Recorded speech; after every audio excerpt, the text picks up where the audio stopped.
नमस्कार। ऋग्वेद के मरुत सूक्त के अध्ययन को आगे बढ़ाते हुए इस व्याख्यान में हम सूक्त के पंचम मंत्र से पढ़ना प्रारंभ करेंगे।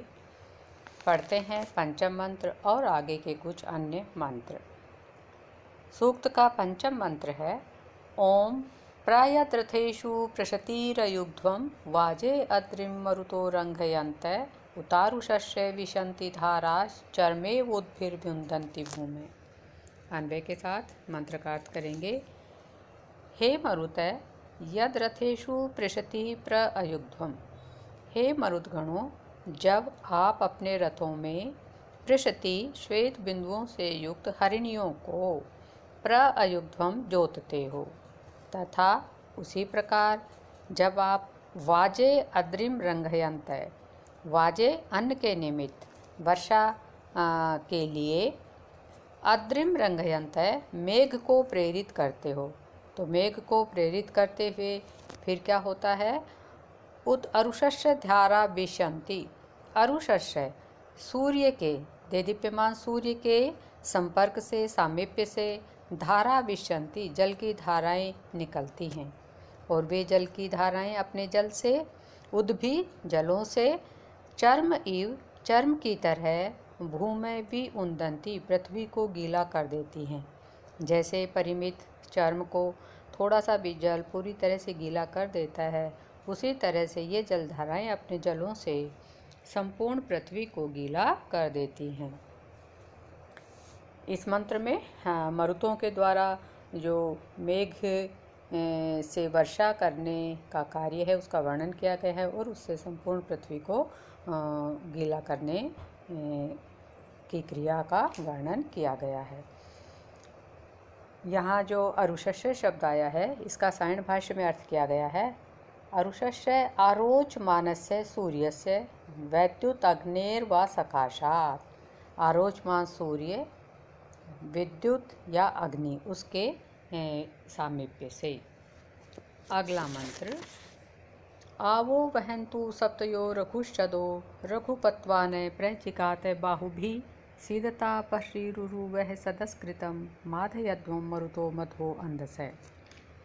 ऋषि गौतम आगे कहते हैं, हे मरुतः, हे मरुतगणों, रघुशतः सप्तयः वह आवहन्तु, शीघ्र गमन करने वाले सप्तयः सर्पणशील घोड़े अश्व वह आवहन्तु आपको ले आएँ, हमारे पास पहुँचा दे।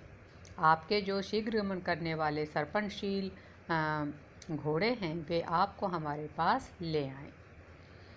और क्या करें? आप रघुपत्वान शीघ्र गमन करते हुए आप क्या करें? बाहु भी प्रजिगत है, बाहु भी अपनी भुजाओं में हमें देने योग्य धन को लेकर प्रजिगत शीघ्र आ जाइए। आकर के क्या करिए? बर्हि आसिदत व उरु सदः कृतम। आपके लिए हमने वह आपके लिए उरु माने विस्तृत, सदः कृतम स्थान बनाया है। ये जो यज्ञ है, यज्ञशाला, इसमें आपके लिए विस्तृत स्थान बनाया है। उसमें जो कुशाओं का आसन बिछाया है, बर्हि आसिदत है, उस कुशाओं के आसन पर आप आकर विराजमान हो जाइए। और मध्व अंधसे माधयध्वम, मधुर मधुर अंधसे अन्न से माधयध्वम आनंदित हो जाइए, अर्थात जो मधुर अन्न है उसको ग्रहण करके आप तृप्त हो जाइए। सायण भाष्य में स्पष्ट किया गया है। अंधसे से तात्पर्य यहाँ पर है सोम लक्षणस्य अन्नस्य पानेन, सोम लक्षण स्वरूप जो अन्न है उसके पान से माधयध्वम तृप्ता भवत। इस तरह से सायण भाष्य में अन्न का जो अर्थ है वह सोम लक्षण वाला अन्न किया गया है।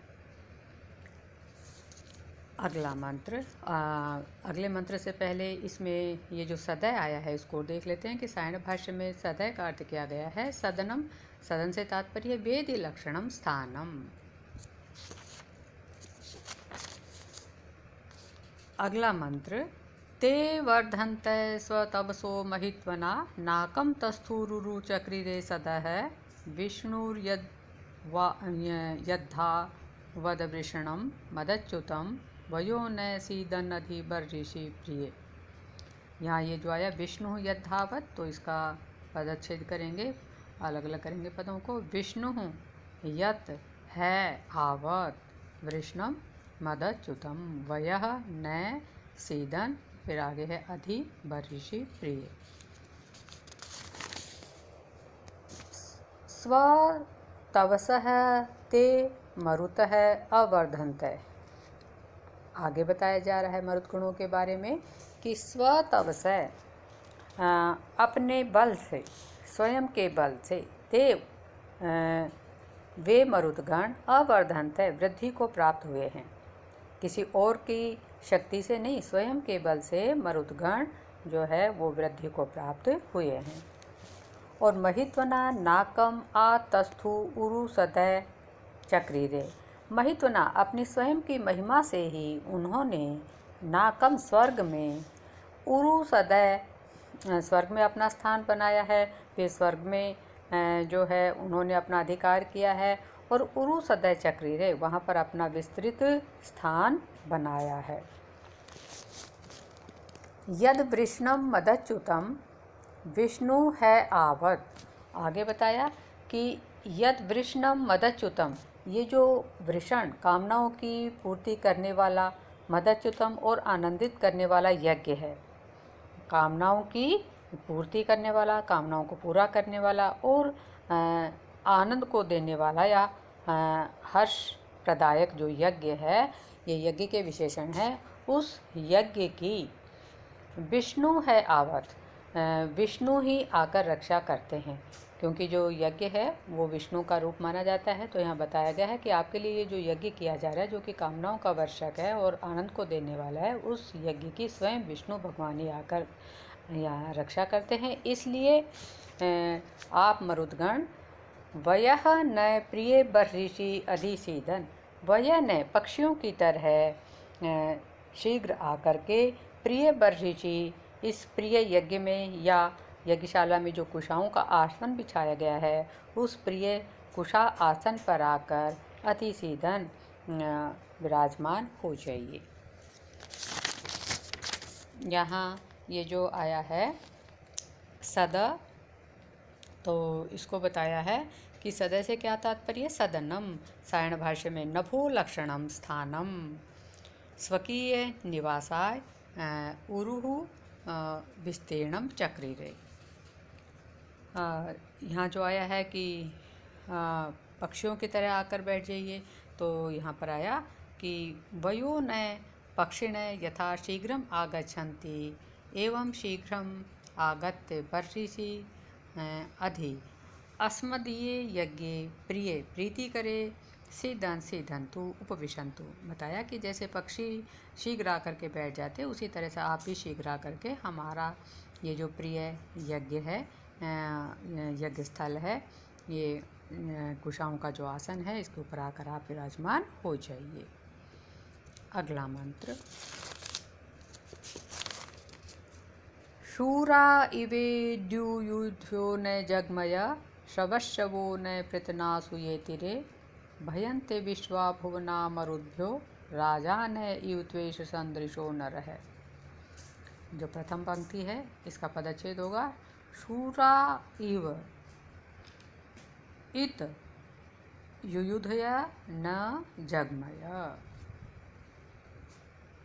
आगे गौतम ऋषि कहते हैं कि शूरा इव इत युयुधय न जगमय। शूरा इव वीरों के समान और युयुधय न युद्ध के इच्छुक लोगों की तरह। दो उपमाएं दी गई कि वीरों के समान तथा युद्धाभिलाषी लोगों की तरह। न जगमय तेज गति से चलने वाले। शूरा इव युयुधय न जगमय, जगमय का अर्थ है तेज गति से चलने वाले।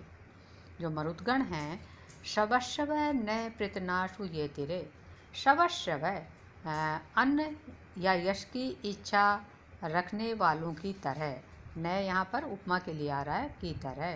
पृतनासु ये तिरे, पृतनासु युद्धों में जो वृत्र आदि के साथ युद्ध किए जाते हैं, उन युद्धों में ये तिरे प्रयत्न करते हैं, पराक्रम करते हैं। तब क्या होता है? विश्वा भुवना तेभ्य मरुद्भय भयंते। समस्त जो लोक हैं वो उन मरुद्गणों से भयभीत हो जाते हैं। विश्वाभुवनानि समस्त लोक या समस्त लोक उन मरुद्गणों से भयभीत हो जाते हैं। ये नर राजा न इव त्वेष सदृश है। आगे बताया जा रहा है कि ये जो मरुद्गण हैं, नर राजा न इव, नर से तात्पर्य है जो वृष्टि लाने वाले हैं। नर जो वृष्टि को लाते हैं, ऐसे जो मरुद्गण हैं ये राजा न इव, राजाओं की तरह है। त्वेष सदृश है, देदीप्यमान रूप वाले हैं। जैसे राजा जो है विविध प्रकार के अलंकारों को धारण करके देदीप्यमान स्वरूप वाले होते हैं, उसी तरह जो मरुद्गण हैं ये भी देदीप्यमान रूप वाले हैं। अर्थात इनकी जो चमक है, उनके चमचमाते स्वरूप के कारण इनको देखना कठिन होता है। यह भाव यहाँ प्रकट किया गया है। सायण भाष्य में स्पष्ट किया गया है। ये जो आया है पृतनासु ये तिरे कि वृत्र आदि भी युद्धे व्याप्रियन्ते, वृत्र आदि के साथ युद्ध में आप प्रयास करते हैं। इस व्याख्यान में इतना ही। धन्यवाद। स्वस्ति। जयतु संस्कृतम, जयतु भारतम।